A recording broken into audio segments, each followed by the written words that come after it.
Here's the turret. It's quite interesting. You can see this turret was left laying on the ground upside down, and you can see from there up is all rusty, including the hatches. They were rusted completely away. There was only one on it, and it was less than half of it thickness left. And yeah, this side looks alright, but look at this side. Look how thin. Look how thin it's gotten.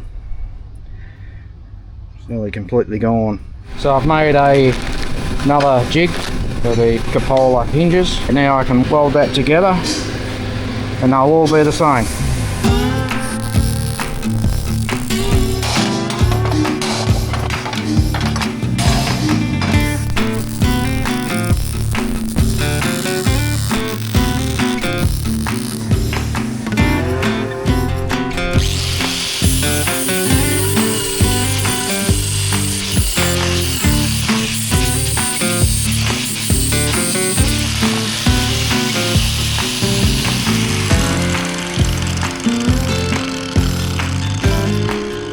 Be a lot easier if I could put these in a vise. But for some reason I can't.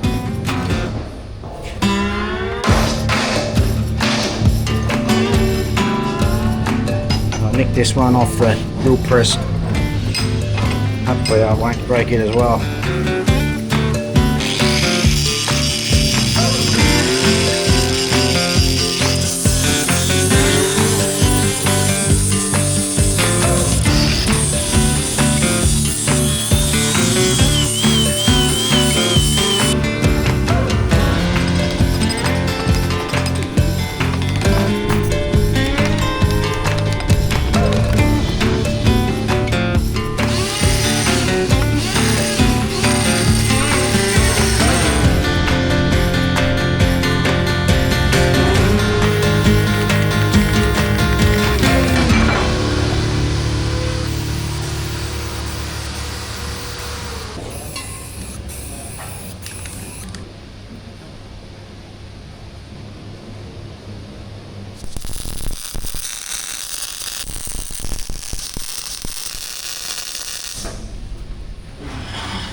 I noticed when I stood this and balanced it, it leaned a bit, so I leaned it away from my weld, so when I welded it, it would pull it straight.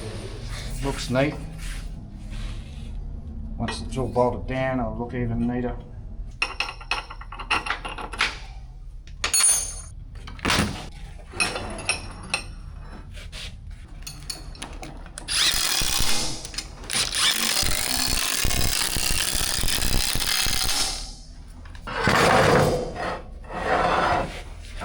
That's the blanking plate over the periscope hole. One of the reasons it's interfering with the hinge is the periscope doesn't have a lip on the top, it just comes straight up from underneath, so it's outer dimensions of the periscope is the hole dimensions, which it wouldn't have interfered with a hinge. That looks neat enough.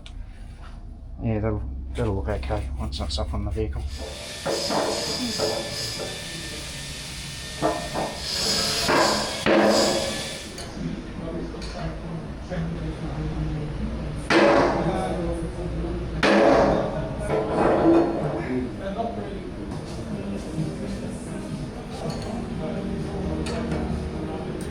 Well, the hatches are on now.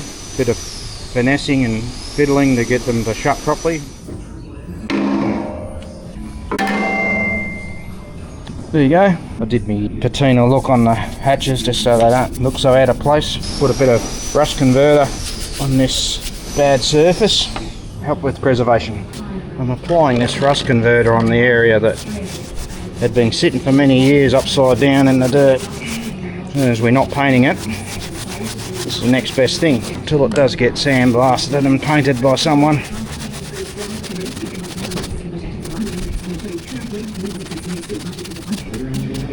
See if this will make it look older when that dries on. See how it looks. So there you go, nicely patinaed turret.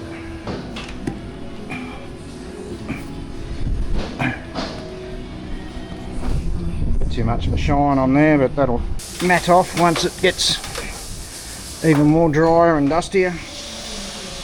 The turret ring's got to be freed up so the turret can go on it. It's something I can do.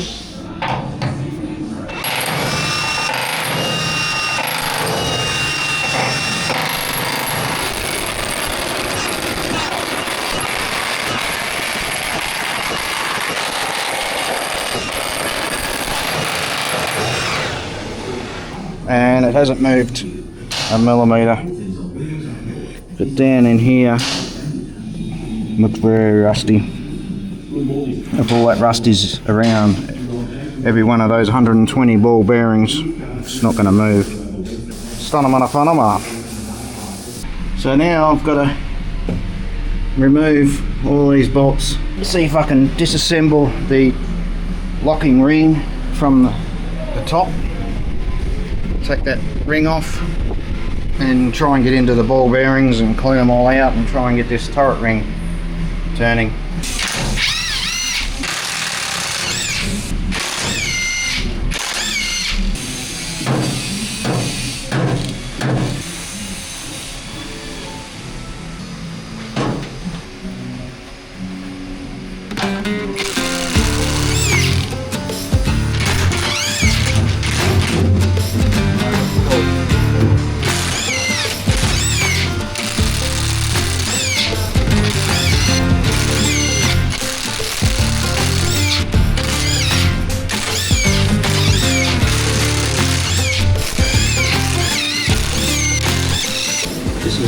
Where the loader's crew box was mounted, the electrical connection for his headset.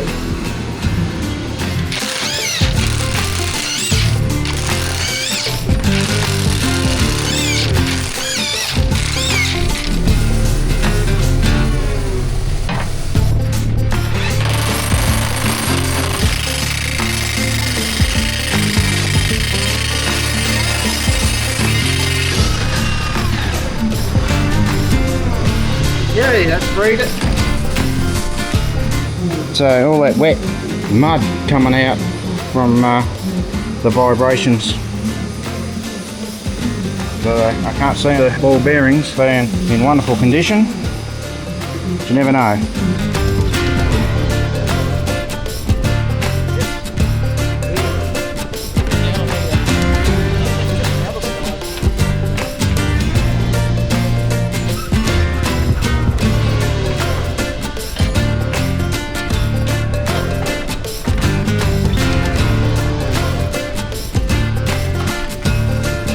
That's why I couldn't get it to turn at all.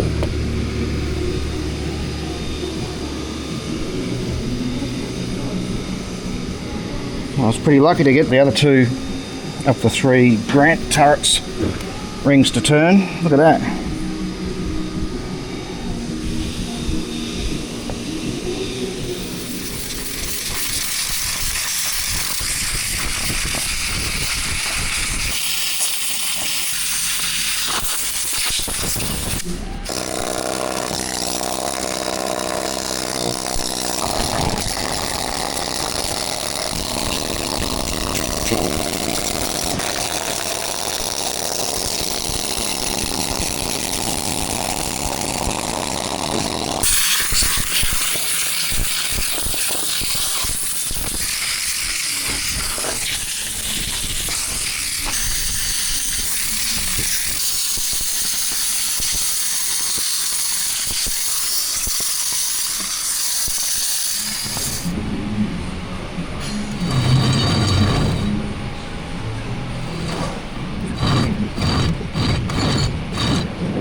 So I've got to try and put this traversing mechanism back on again, and yeah, it's a heavy, unwieldy thing that flops around and squashes your fingers. So there we go. Should be fun. There you go.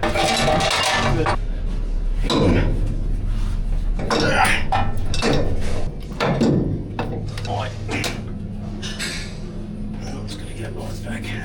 So that locating pin is messing me around.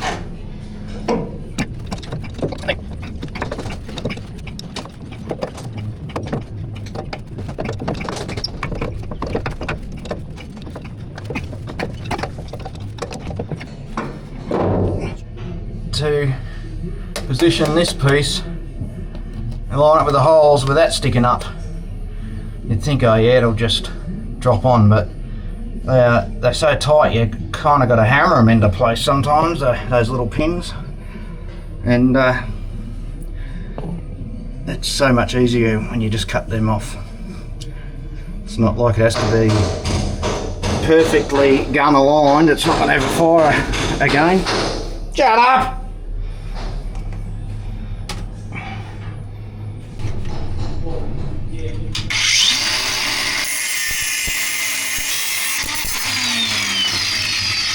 Cutting that locating dowel off doesn't affect anything I've ever found.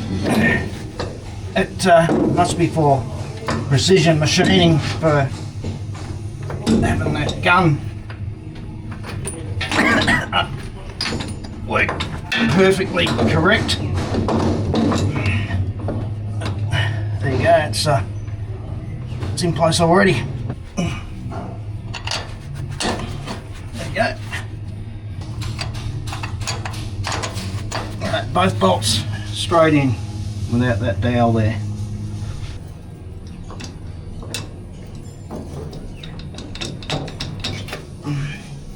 I don't know if that's starting, I can only feel one thread starting like it's cross threading.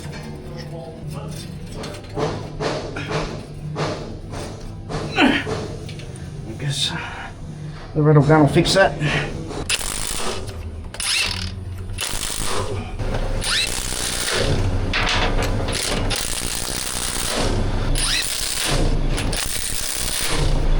Elevate the gun a bit so I can get a spin onto it.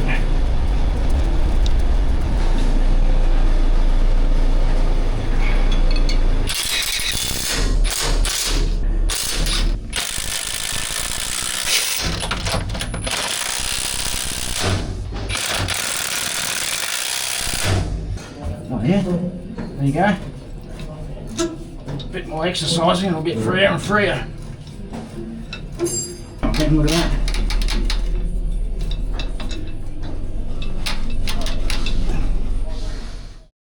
So here I am currently just stripping all the old wiring out of these battery boxes to make up one good one out of the two. So that's what I'm doing today. Should be good. Can't understand why on an American vehicle all of the electrical fittings, nuts and things are a British size.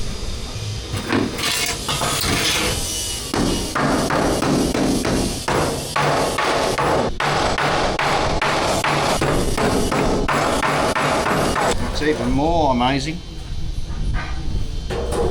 They've got a battery lid that goes over that box. These are impossible to find. They're as hard to find, or harder to find than a turret.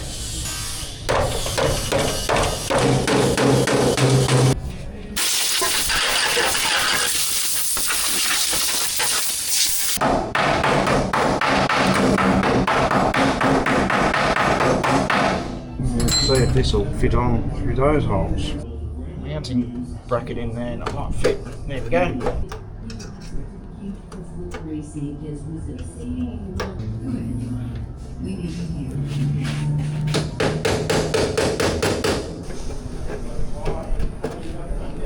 That far one.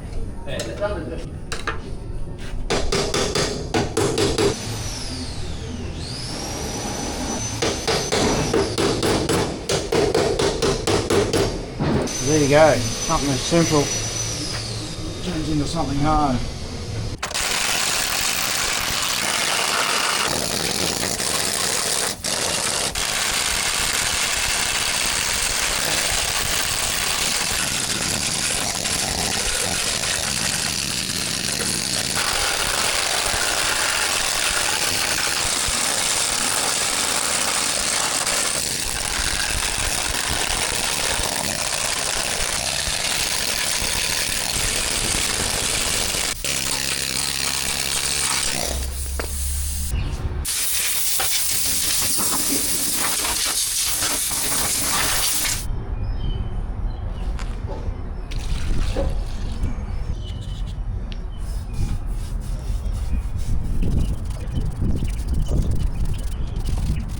This whole job should take 10 minutes putting a battery box in, and now it's going to take all day probably trying to get bolts, rusty bolts out.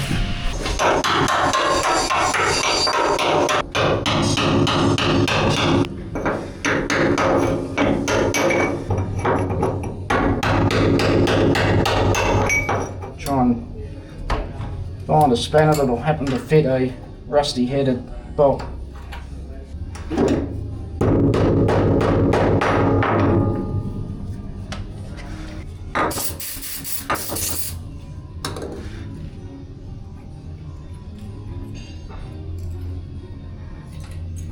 Broke off. Wonderful.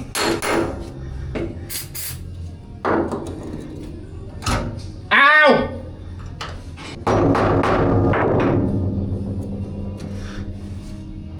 They don't come out or what? Annoying when they start coming and then get tighter, because the end of the bolt is slightly poking through to the bottom of the hole. And the threads, yeah, they're being leaded. The thread's okay, but as it comes out, the rough exposed end of the bolt starts trying to drag itself through the thread, and then they get all the resistance, and because they're only small, they break. This one might be right though. And I've got one to undo. One. Stands for wonderful.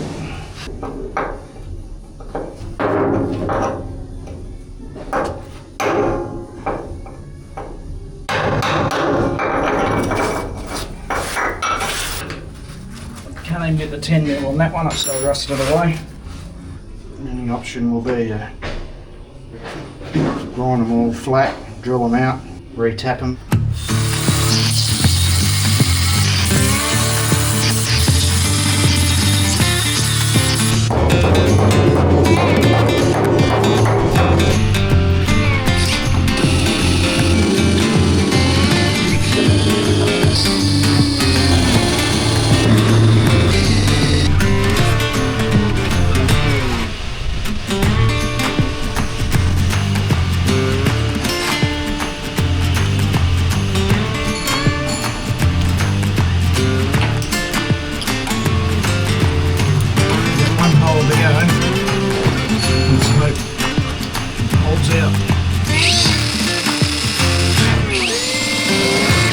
Oh man, I'll break something.